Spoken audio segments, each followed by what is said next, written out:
So now let's continue the concept with this another example. The inverse concept is in table format. Well, again, if you notice, a table is just a different way of writing this mapping concept. In other words, a table just says, look, 2 and 5 are connected. This belongs to the domain, this belongs to the range. So 2 belongs to 5, 4 to 9, 7 to 11, and 13. So now, if you're going to write the inverse function, again, first I'm going to write it using this idea. But books would say, well, look, now this is the domain variable, and I'm going to find the inverse of x, which again equals y. But now I've made this little mark right here. So all that really needs to happen is, as you saw from these mapping pictures, because now this is again the domain, using the convention that x is always the domain, all of a sudden 5's on this side, 9's on this side, 11's on this side, and 13's on this side.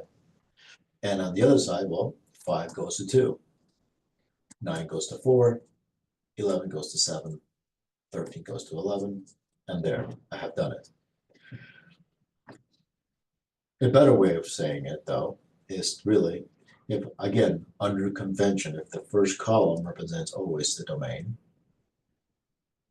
that's not a bad thing, to make the first column always the domain. That doesn't present a problem. And now this is always the range.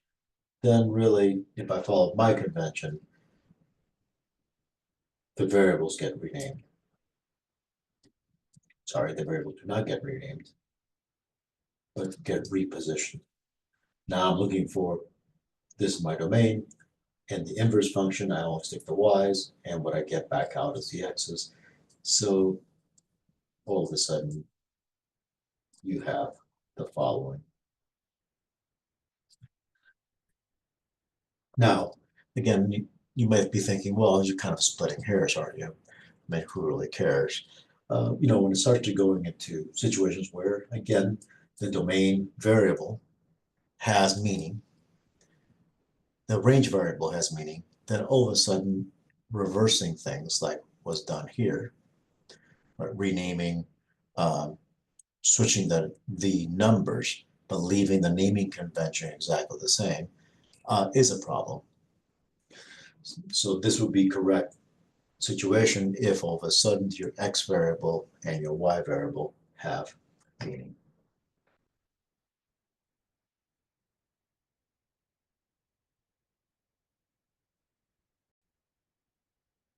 Let's look at another example. Now we look in order of pairs. The function m of x equals y is defined as the following. You have this set of numbers. Now, does the function m of x have an inverse function? Well, let's see. Is this a function? Yes. 3, 4, 5, 8, 9, 8, 10. Yes. None of these first numbers are repeating. It definitely is a function. So just to make sure, again, that told us it was a function, but I just want to verify. But does it have an inverse function? Well, let's check the second component. 6, 7, 7. Okay, I could stop right here. 4 goes to 7, 5 goes to 7. And no, this does not have an inverse function.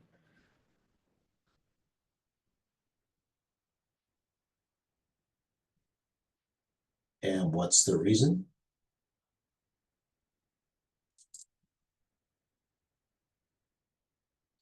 Well, it because well, let me just name it, because m of x, this function, is not 1, 2, 1. In other words, notice 4 goes to 7. If I use a mapping idea, we have 4 going to 7, right? But 5 also goes to 7. No good. It is a function, but not a one-to-one function. So it does not have an inverse function. However, let me state this. What would happen if I reverse? Well, there is an inverse, I guess you could say, inverse relation, but not an inverse function.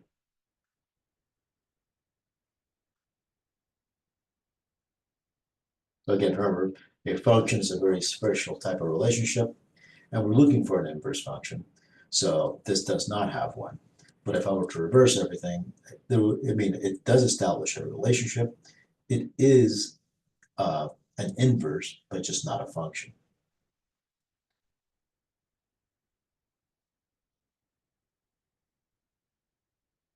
So again, it is establishing, but this thing again,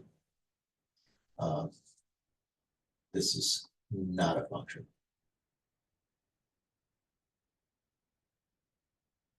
Just a relation. Okay.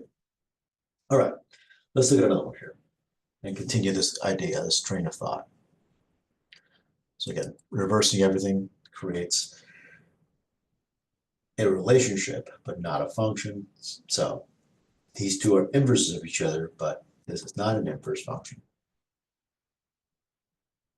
Shown as a function of s of x equals square root of x plus 4. And you can tell it's a square root function, but it has been translated 4 units to the left. Does this function have an inverse function? Okay, well, let's try and talk about that. Does this function have an inverse function? Yes, I could look at this. S of x has an inverse function.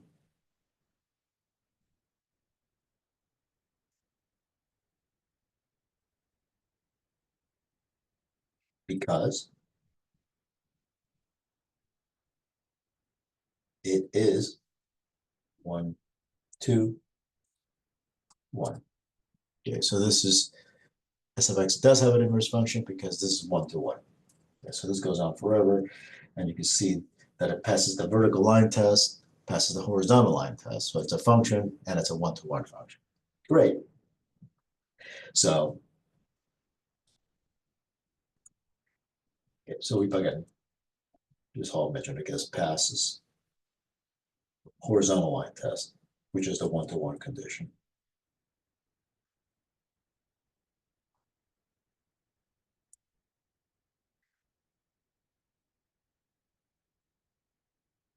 Now, let me say one more thing. So right now we have this is S, and this is S of x. Okay, those input, and this whole symbol represents the output. Great. Now we want to do, if there's an inverse function, graph it. Well, okay, if I'm going to graph, again, graphing is nothing more than creating ordered pairs and then connecting things. So first of all, I'm just going to create my S and S of x here. So what do I have? I have -4 is 0.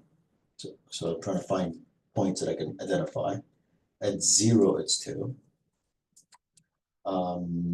Let's see, I'm looking basically at the y to make sure it's nice. I can connect it to something. It looks like it's at 8. 8, it's 8. What's that value? Actually 2. So let me see here. What do I got? 1, 2, 3, 4. So this must be a 1. So 1, 2, 3, 4. This must be a 3. So looks like maybe at 8 it's 3. Okay, I'm going to go for it. At 8 looks like it's 3. If it's not, no, not 3, 3.5. Okay, it's pretty close. It's probably not it. Let's see what else. Oh, it looks like at 12. Yep, at 12 it's 4. Great. All right, that's good enough. That gives me some values.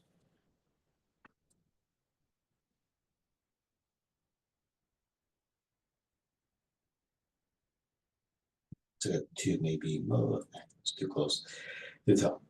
That's okay. But what really, if I want to find the inverse function, what is it I have to do? Well, I'm going to reverse everything. Okay. So again, let's say for argument's sake, this is now y. So I'm going to put the y here for a second.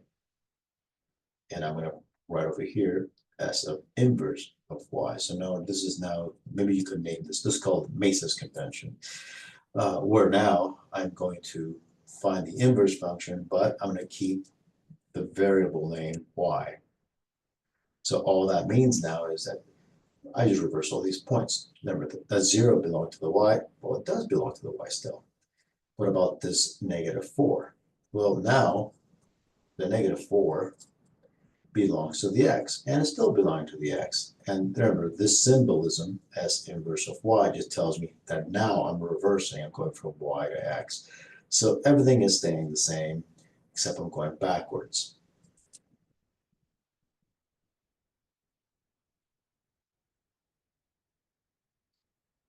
Right, now let's graph this thing. At 0, y equals 0, I get -4. Now, before I graph, let's talk about something else. Here's again why I believe most books write it also this way, x is here, y, and keep that the same. Because now, if I want to graph this, it is the case that the horizontal axis belongs to the domain, and the vertical axis belongs to the range. That is pretty solid convention, and that does not change. So if I did that, then all of a sudden I have to come over here and rename this axis, not the x-axis, but the y-axis. What about this axis up here? Well, to do this, I'm going to have to go s of y equals x. So now this becomes the x-axis. Again, everything has been reversed. So at some point, something has to be reversed or changed because we're changing the movement. Okay, so now notice I'm going, what y equals 0, but now y is this. What is x? -4. So now I get this point. So notice this is now, again, using the convention, -4, comma 0. And again, people will start, I could sort of see it as a student, go, wait a minute, I'm so used to seeing x here and y here, why are you doing that? And again, that's why most textbooks all of a sudden rename these, and they will call this just x, and this is s inverse of x, right? So they typically textbooks would do this, and then keep this as the x coordinate. But it doesn't really matter. All I need to do is regraph this, because the one thing to keep in mind that this is always the domain, the horizontal, and the range is always vertical. So if I almost ignore this, I just go, oh, this is the first one, this is the domain. First position is always the domain here. So 2, 0, 2, 0, 2, 0 right here. 3.58, so 3.3, 3.50, and then 8. 412, 412. Oh, so way up here. And now we connect them.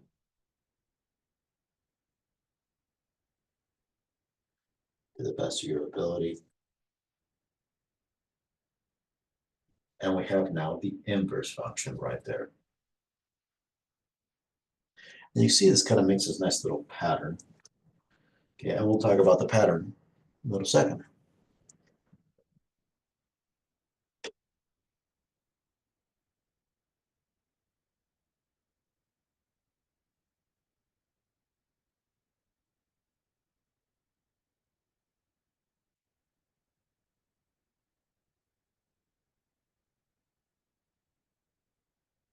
So here's a theorem.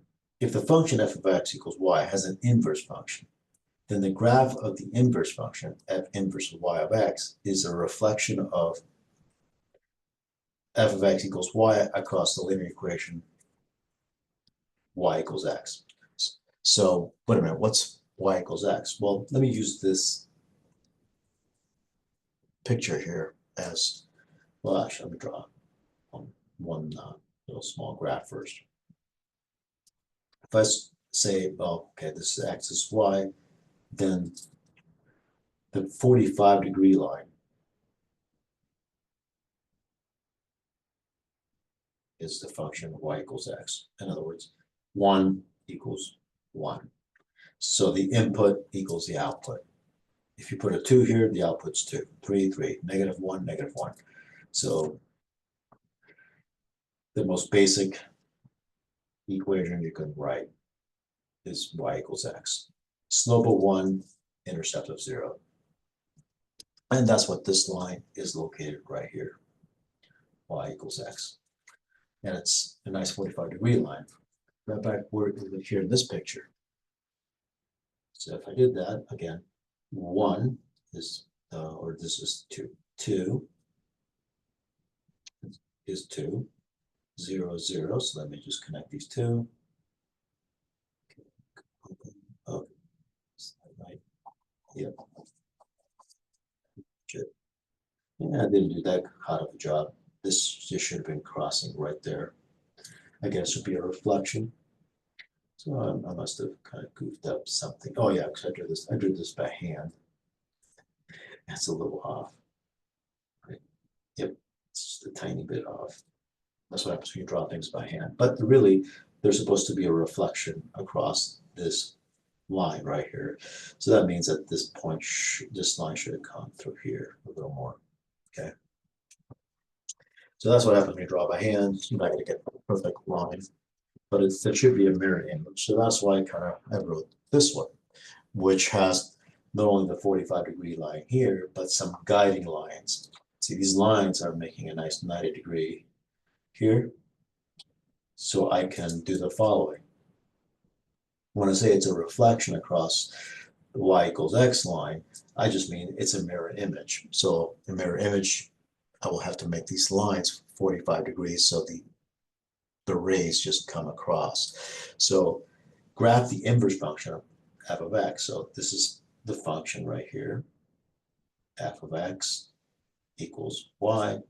So if I were to graph the inverse function, I would just try to reverse every single point that I see here. So negative, this point here is negative 4 comma 0. And now I'm going to reflect the across and type 0, negative 4, reversing x and y. But you can see that this distance across is exactly the same distance as this point across. They're exactly the same. So now if I kind of eyeball this, where is this point over here? Again, you can't, it's hard to read what this value really is, but it's around negative 3. So if that's the case, I can see here's negative 2. So definitely this is around negative 3. So negative 3, again, is right here. Nope, right here, right here, right here. So it looks like, again, this line's had a hit. So I'm going to go and hit it right here. Again, it's negative 3. I come up, hit negative 3, come negative 3. So this line here is perfect, this little dotted line right here, because then I can capture the reflection better instead of trying me to eyeball it. Here's another point. I can see that's happening at 2. So if I come over here at 2, mark it. And now I can start making the line. But again, notice that this has some curvature, and I would have to sort of be good at drawing across this line to connect all these points to have the mirror image on the other side. But I'll just keep going a little further. So here is this point. Where's this happening at? Here's the line, negative 1. It's just beyond that right there. So I'm going to go here, negative 1. And again, marking that point. So you see what I'm doing. I'm coming over here, negative 1, negative 1. What they have in common is they're both hitting that point. And finally, at this point here, which is about half, hit across. So now I'm going to come over here. Here's half, and hit across to hit that line. So, I mean, if I had to draw this now, oh gosh. And then it seems to curve back towards this thing. Not too bad, not too bad. But now you can see that I did a fairly okay job at creating the mirror image. Just again, hold it like so. And you can see that it's a mirror image across that y equals x line. So the thing to remember is inverse functions are just a reflection across this line right here. And again, to do this, I must just assume that this is always going to be the domain. And this is always going to be the range. And all I'm doing is reversing the order of pairs, whatever the order of pairs have to be. So for example, if I think this is at -3, but that's my input, so this would be, I don't know, looks like one's right here, so maybe close to a half. So -3, a half. So then over here on the other side, we reverse everything. Now it's a half, and -3 is the output. You can see that's about right.